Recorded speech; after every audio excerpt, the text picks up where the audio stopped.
The sound of the gavel was still hanging in the air when his words cut deeper than any verdict ever could. Maybe she should go back to where she came from. The chamber froze. The words didn't just echo, they cracked through the air like thunder against marble. A silence so sharp it felt alive. Every camera light blinked at once, a staccato rhythm of disbelief. One senator lowered his pen. An aide's whisper died on her lips. The air seemed to shrink. In the gallery, a reporter mouthed the sentence to herself, as if repeating it might make it less impossible. It didn't. All eyes turned to the woman standing at the center of that storm, Representative Jasmine Crockett. She didn't flinch.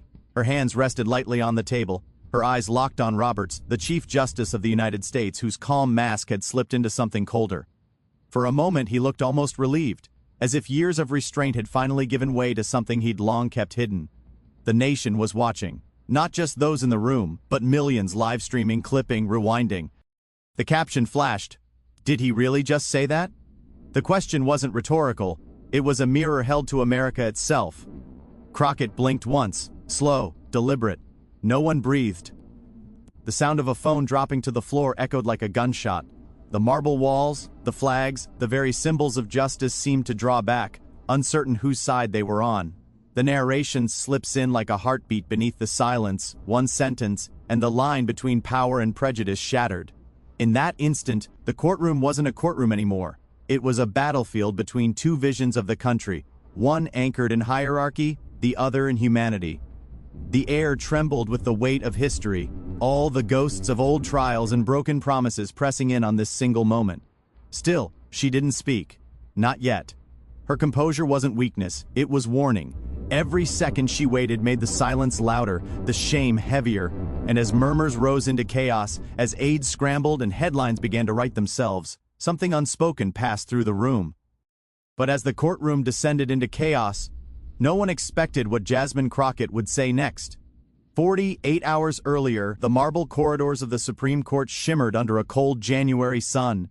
The hearing room was already overflowing, journalists elbow to elbow, lobbyists whispering predictions, and staffers clutching talking points like armor. The session had been billed as procedural, a review of a new statute on voting rights and minority representation. But everyone knew it was more than that.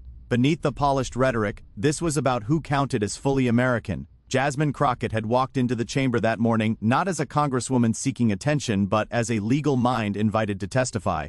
Her reputation preceded her, fearless cross-examiner, relentless advocate, a woman who had turned moral conviction into public art. Even her critics admitted she didn't play small. She believed the Constitution still held promise, and that promise was bleeding. Across the room sat Chief Justice John Roberts, hands folded neatly, expression as measured as the court's marble symmetry. To the untrained eye, he was composure itself, the guardian of decorum, the final arbiter untouched by politics. But to those who looked closer, there was something else in his eyes, a flicker of irritation whenever Crockett spoke with certainty. He had built an entire career on being the calm center of storms. Yet here was a woman refusing to orbit his gravity. The climate outside the courtroom mirrored the tension within. The country was tired of race debates that circled the same drain, tired of outrage fatigue, tired of pretending neutrality was virtue. Cable news ran dueling chyrons about patriotism and division. Social feeds seethed. Every headline was a mirror cracking in slow motion. Crockett's opening statement struck like a drumbeat. Voting was not a privilege to be managed, but a right constantly stolen and reclaimed. She spoke of districts carved to dilute voices, of power mapped by skin tone. Each sentence was calm, precise, devastating. She cited statistics, but behind them lived the faces of the silenced. Roberts listened, chin resting on his hand, the faintest smirk tugging at the corner of his mouth. When he finally spoke, his tone was velvet wrapped around steel. Congresswoman, we appreciate your passion, but passion is not law. Our duty is to interpret, not to emote. The gallery murmured approval. He had delivered the soundbite they came for. Crockett didn't break eye contact. With respect, Chief Justice, interpretation without empathy is how justice forgets who it serves. A few journalists scribbled faster. Others stopped writing altogether, sensing the collision about to form. The air thickened with the scent of challenge. What was truly at stake wasn't policy, it was the soul of the nation's institutions. The myth that courts stood above politics was unraveling in real time. Roberts embodied that myth. wrapped in the language of order and reason, even as his rulings bent toward the powerful.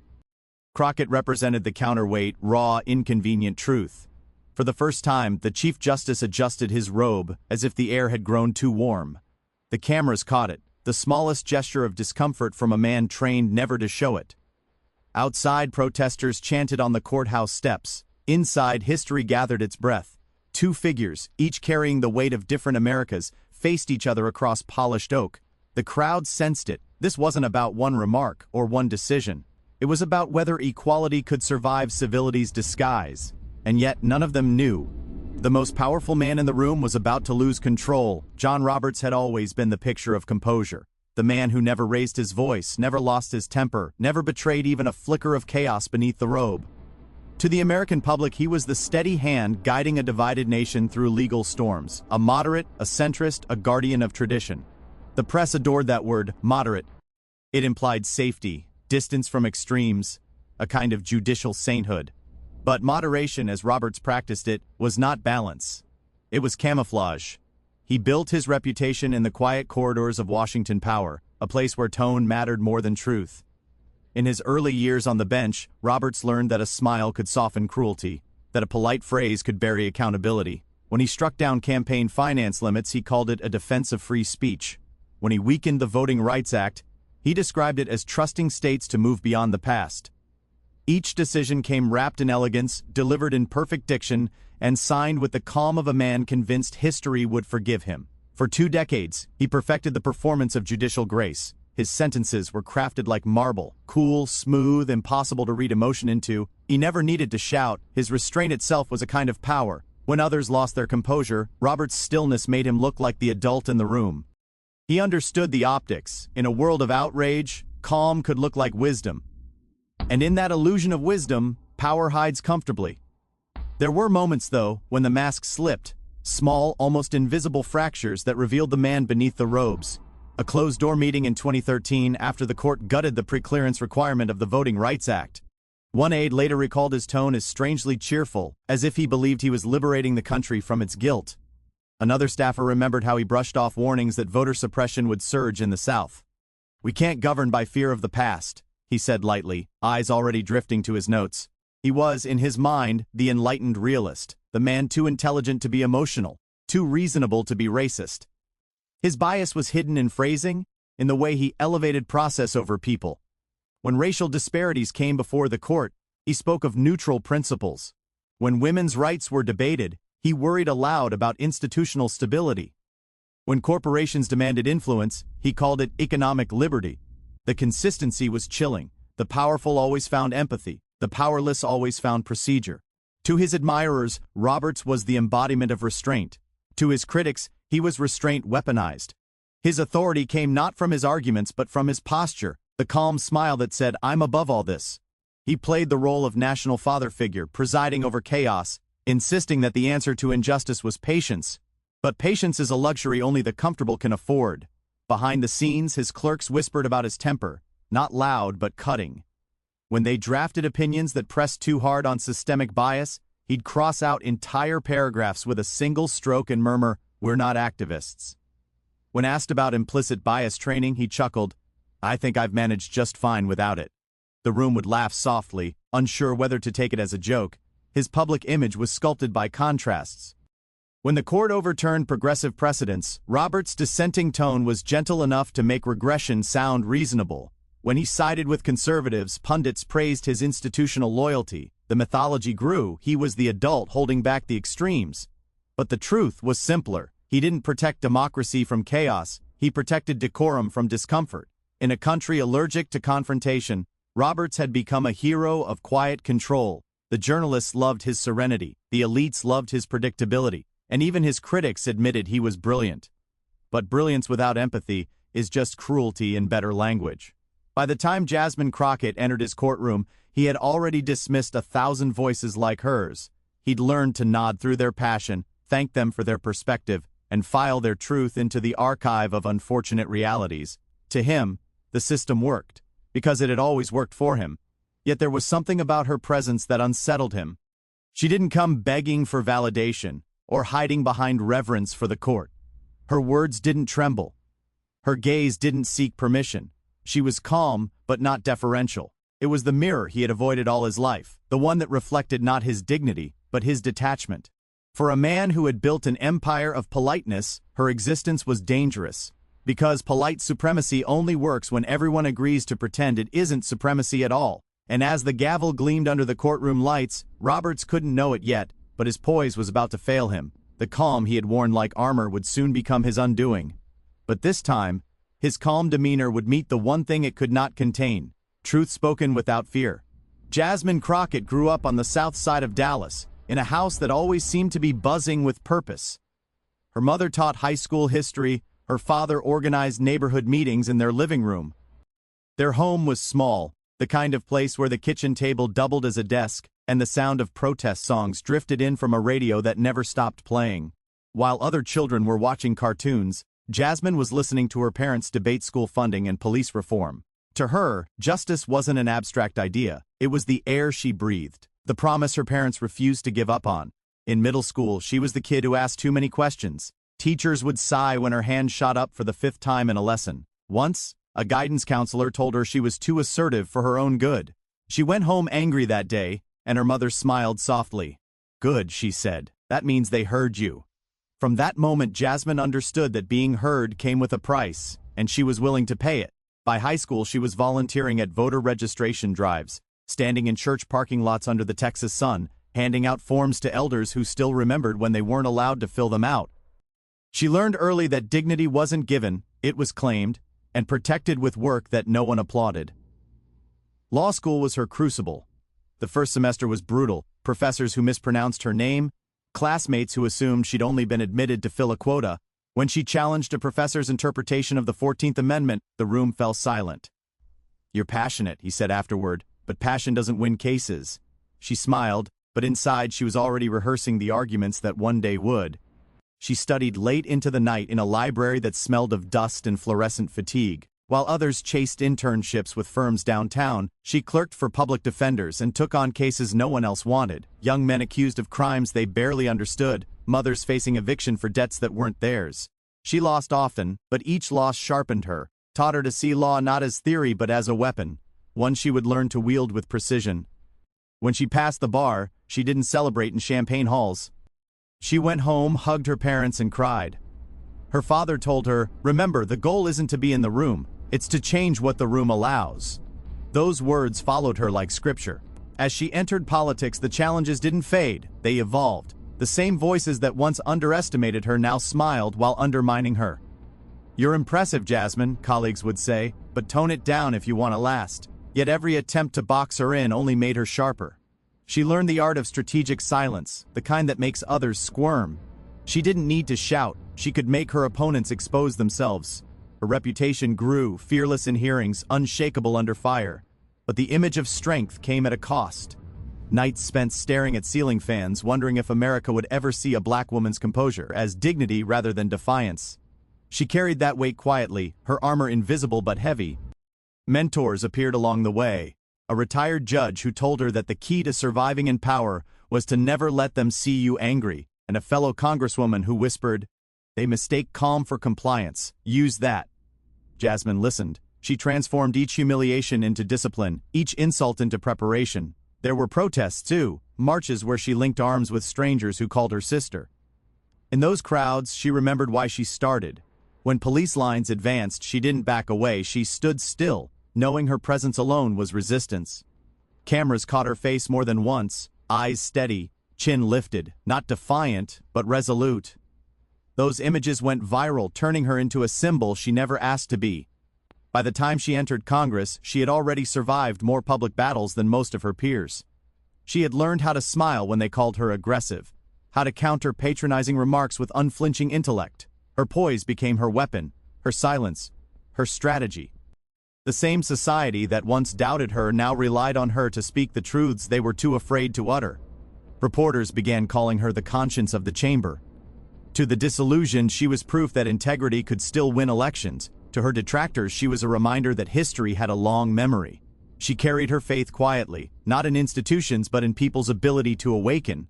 And so, when she was invited to the Supreme Court hearing, she knew exactly what it meant. She wasn't there to win an argument, she was there to remind the most powerful room in America that justice still had a pulse. Her calm wasn't the absence of anger, it was the mastery of it. Every step she took into that chamber carried the weight of generations. Every word she spoke came from the mouths of those who had been silenced. She wasn't performing, she was testifying to the truth of existence itself. And when the nation's highest judge tried to put her in her place, she reminded him, and all of America, whose place this truly is. The chamber hummed with that strange silence that only power can create. Thick, expectant, waiting for someone to misstep. Jasmine Crockett sat upright at the witness table, the weight of the moment pressing against her spine.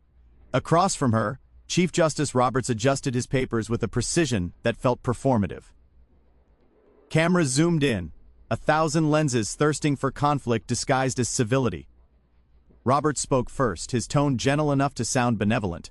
"Congresswoman Crockett," he began, "your testimony is eloquent, but surely you understand that the law cannot bend to sentiment. We interpret principles, not feelings." Jasmine met his gaze, her expression still.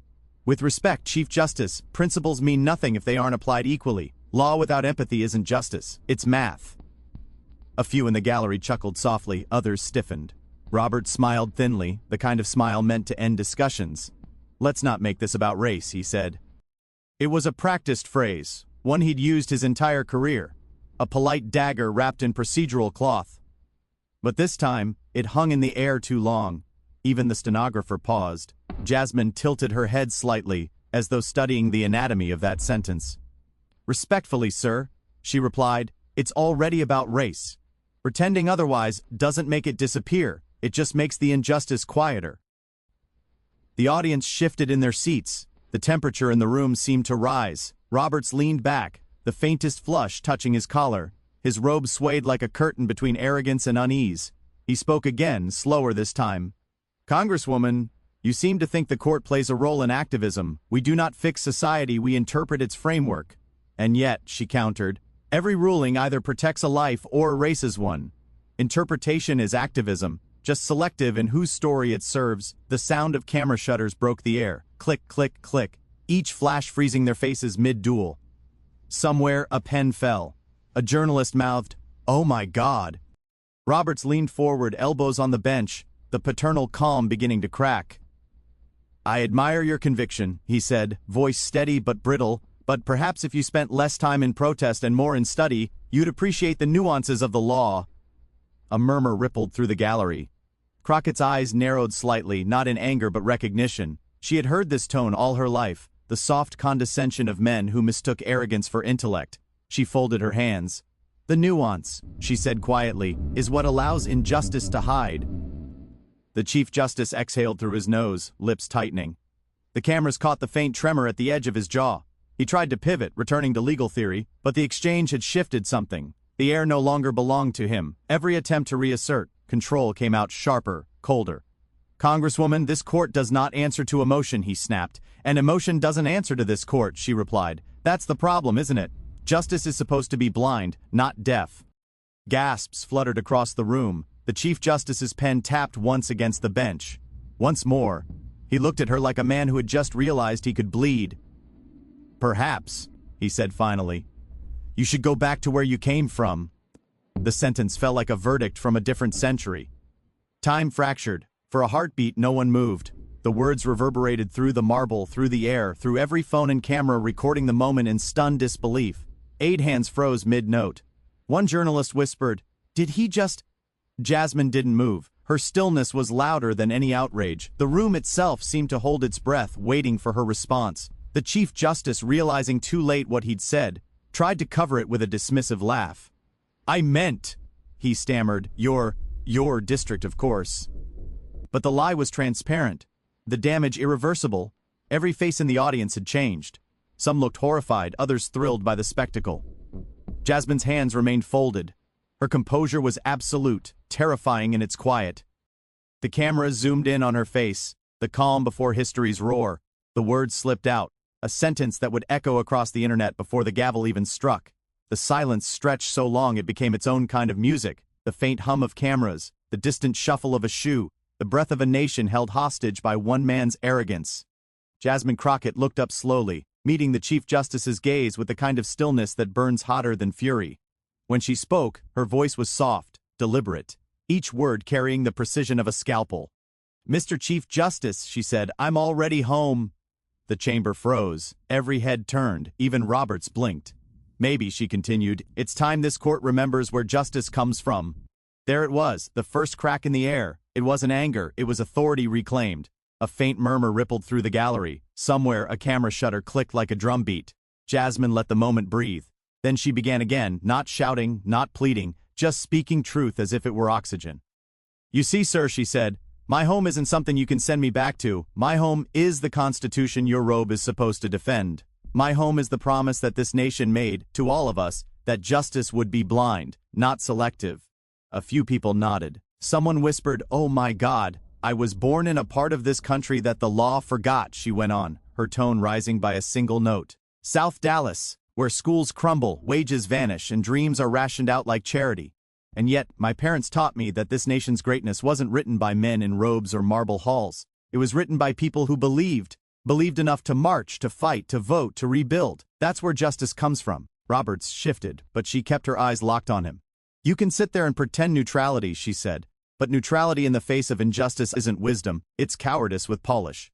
You call it interpretation, we call it obstruction. You say you follow precedent. But whose? The ones who wrote freedom while owning people? The ones who said equality but meant hierarchy? That's not justice, Mr. Chief Justice, that's theater." The crowd gasped.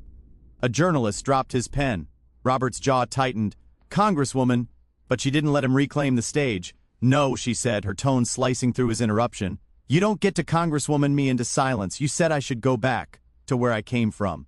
Well, let's talk about that. I come from a people who built this country without pay, who fought wars for rights they weren't granted, who bled under your flag and still believed in its stars. We didn't come here, we were brought here. And we stayed. We stayed and turned suffering into survival and survival into strength. So if this court wants to know where I come from resilience. I come from the America your rulings keep trying to forget." A tremor ran through the room. It wasn't noise, it was awakening. Jasmine took a single step forward. "You sit on that bench and talk about order, but order without justice is just control. You quote the founders but forget their flaws. You celebrate equality but you hide behind procedure to deny it. The robe doesn't make you divine, it just makes your prejudice quieter." The murmurs were no longer whispers, they were a rising tide. "For years," she continued, "you've told us to wait. Wait for the courts, wait for reform, wait for decency to trickle down from the powerful. Well, sir, the waiting is over. We are done asking permission to be seen." A pause, deliberate, heavy. She drew a slow breath. "Dr. King once said the arc of the moral universe bends toward justice. But maybe it bends because people like me refuse to let it snap back." Applause began, scattered, hesitant, then grew, spreading through the gallery like wildfire. People stood, clapping, shouting her name. Even some aides on the periphery couldn't hide their tears. Roberts tried to gavel the noise down, his composure cracking in real time. "Order! This is a courtroom!" But no one heard him anymore. His voice was just another echo in a space reclaimed by truth. Jasmine turned back to him, voice steady amid the storm. "You asked where I came from. Let me answer you plain. I come from the same America you claim to serve. Only I remember all of it. The cotton fields and the Constitution, the chains and the courage. I come from the truth you keep mistaking for trouble." Her eyes softened, not with pity but with clarity. "And I'm not going anywhere." Roberts sat motionless, his authority melting beneath the weight of her words. His face was pale now, the self-assured veneer slipping away. Every camera caught it, the look of a man realizing he had become the story, not the standard. The crowd's roar swelled. Standing ovation. Chants of her name. For the first time in his career, the Chief Justice couldn't find language strong enough to restore control. His gavel struck once, then again. Hollow, powerless. But Jasmine didn't look at him anymore. She was looking beyond him, at the rows of young aides, the journalists scribbling frantic notes, the protesters outside chanting for visibility and fairness. "This isn't about me," she said over the noise. "It's about a system that keeps asking the wrong people to prove they belong. It's about who gets to define patriotism and who pays for it. It's about the soul of a nation still pretending color doesn't matter while writing laws that say otherwise. I'm not here to argue your comfort, sir. I'm here to remind you of your oath. The applause hit its peak, a thunder that shook the marble walls. Even some of the staff who moments earlier had stood in quiet allegiance to Roberts now lowered their eyes, uncertain. Crockett gathered her notes, though she no longer needed them. "Justice," she said finally, "was never supposed to be polite. It was supposed to be fair." Then she turned, the hem of her jacket brushing the table, and began to walk away. Behind her, the Chief Justice sat frozen, a man surrounded by applause that wasn't his. His gavel hung mid-air, an artifact of a fading empire. The cameras followed Jasmine Crockett as she exited the chamber, her stride unhurried, her posture unbroken. The sound followed her, not chaos, not outrage, but belief. And outside, as the doors swung open to the crowd waiting on the courthouse steps, that belief became something bigger. Because the moment didn't end in that courtroom, it exploded across an entire nation. By nightfall, the internet was on fire. The clip, 38 seconds of pure composure, had spread across every platform within hours. The camera caught it perfectly. The Chief Justice's words, the frozen pause, and Jasmine Crockett's calm, devastating reply, "I'm already home." That line alone fractured the digital landscape. By midnight, #CrockettClapback and #HomeIsHere were trending worldwide. Twitter, or what was left of it, had turned into a live reenactment of history being rewritten. TikTok loops replayed her expression in slow motion, every blink and breath turned into cinematic legend. Edits appeared with swelling orchestral music, side-by-side comparisons with Dr. King, Angela Davis, and Ruth Bader Ginsburg. Someone layered her quote over an image of the Supreme Court glowing beneath a thunderstorm. Caption, "She didn't raise her voice. She raised the standard." But our cable network scrambled to catch up. CNN broke into programming with the headline, "Crockett's Calm That Shook the Court." Fox tried to frame it as disrespect in the courtroom, but even their clips went viral, not for the reasons they hoped. By the next morning, her words were being played on breakfast TV, reaction channels, and podcasts from Los Angeles to London. On TikTok, a young black girl in a school uniform filmed herself repeating Jasmine's line in front of her classroom poster of the Constitution. The caption read, "For every time they told me I didn't belong, it had 4 million likes by sunrise." On Instagram, veterans posted themselves saluting under the hashtag, and #JusticeShome writing, "This is why we fought, for people brave enough to speak truth to robes." But in the comments, America found its reflection. NBR said, "I cried watching this. She didn't just speak, she healed something. My students watched it 3 times in civics class today. They finally saw power look like them." She turned condescension into poetry. "I've never been prouder. Imagine being so calm you make the Supreme Court look like the defendant." Clips flooded YouTube, amassing millions of views within hours. Late-night hosts joined in. One joked somewhere Roberts is wishing for a recall on the First Amendment, while another simply played her quote in full, then whispered, "That's leadership." Treat rallies formed spontaneously. In Chicago, hundreds gathered on the steps of a federal courthouse holding handmade signs, "Justice lives here." In Atlanta, a gospel choir performed a rendition of her words set to music. "I'm already home" sung like an anthem. Teachers printed her quote and taped it to classroom doors. Artists painted murals of her standing before the Supreme Court, her calm radiating like sunlight. Meanwhile, Roberts' image became its own digital parable. A single freeze frame of his stunned face became a meme overnight, captioned, "When privilege gets cross-examined," or "Neutrality." XE has stopped working. The internet, unmerciful and poetic, had turned the nation's most powerful judge into a lesson on humility. Commentators called it the moment dignity beat decorum. Civil rights lawyers called it the modern Selma, televised and tweeted. Even world leaders weighed in subtly. A Canadian MP tweeted, "Justice spoke today, and she had an American accent." But beyond the humor, something raw was awakening. In city parks and dorm rooms, people began talking, not just about Roberts or Crockett, but about what home really meant. A woman in Arizona posted, "For the first time, I feel like this country might actually be ours too." A DACA recipient wrote, "Her words gave me back my breath." The White House press room buzzed with reporters asking whether the president had seen the clip. The spokesperson dodged, smiled, then admitted, "Everyone's seen it." Editorials poured in. The Washington Post titled, "One column, Jasmine Crockett and the Day Politeness Lost Its Crown." The Atlantic called her the conscience America forgot it had. On conservative blogs, the backlash tried to bite, calling her unprofessional, performative, divisive. But the response was immediate and overwhelming. If truth is divisive, maybe the lie's gone on too long. At college campuses, debates erupted.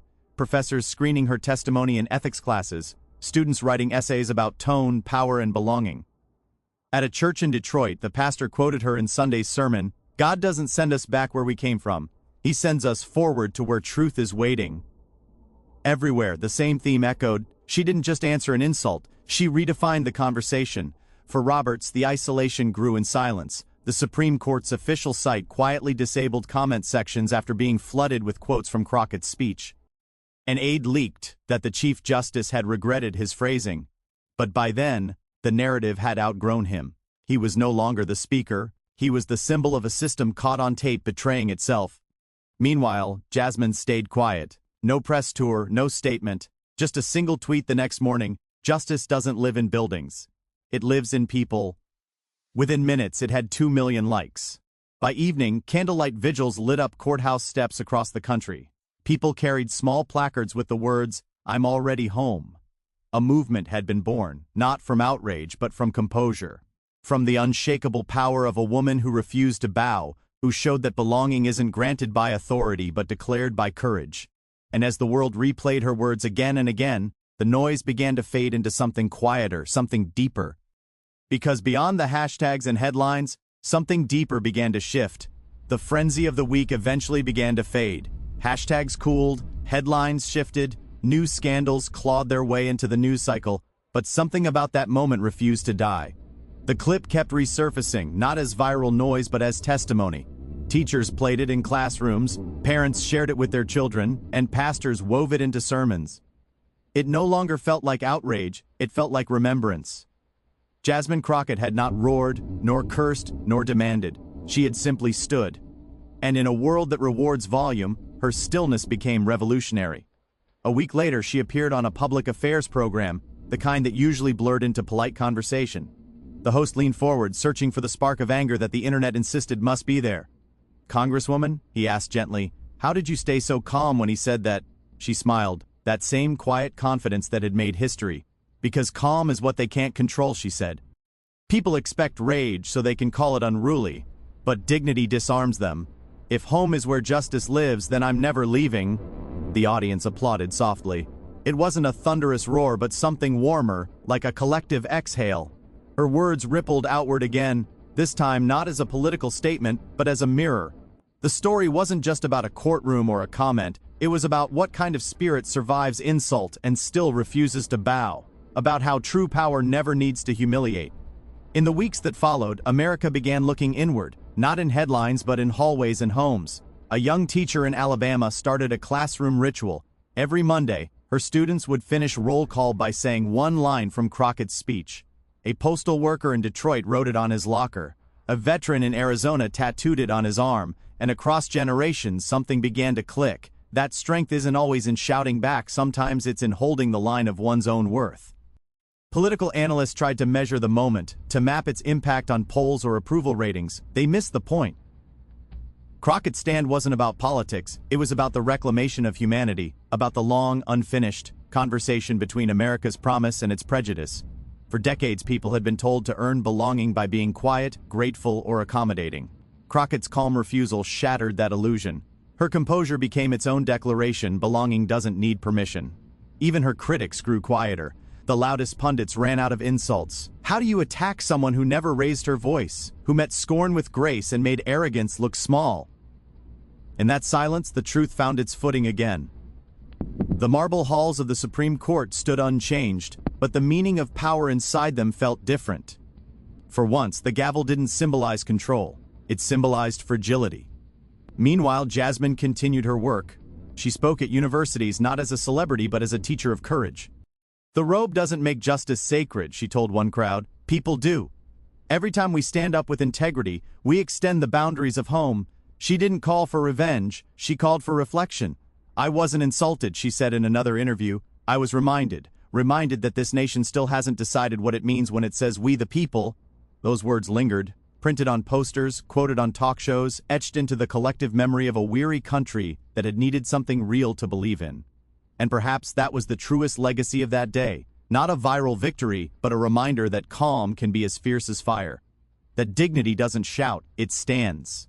The debate had begun as a clash of authority and defiance, but it ended as something greater, a parable about who gets to speak for justice and who finally refuses to be spoken over. And as the dust settled, one question echoed in every living room: what kind of nation do we want to be? Power without empathy is a hollow echo, loud, commanding, but empty. The true strength of a nation doesn't live in marble columns or titles carved in stone. It lives in the moments when someone dares to speak truth with grace, when composure becomes resistance, when dignity outshines authority.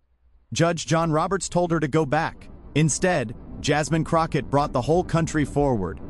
Her calm shattered an illusion that those who hold the gavel always hold the truth. In that courtroom, she reminded every watcher, every listener, that justice isn't bestowed from above, it rises from below, from courage, from humanity, from the simple belief that we belong because we are here. And maybe that's what this story has always been about. Not one woman defying one man, but an entire nation rediscovering its moral reflection. When dignity speaks, prejudice trembles. When composure holds, arrogance falls silent. So tonight, as the headlines fade and the hashtags quiet, let her words linger. I'm already home. Because every time someone stands up like Jasmine Crockett, every time truth refuses to kneel, America remembers who it was meant to be. If her courage moved you, share this story. Leave your thoughts below. Tell us what home means to you and what kind of America you still believe in. Because movements don't begin in courtrooms, they begin in conversations like this one. The gavel may fall, but justice never stops echoing.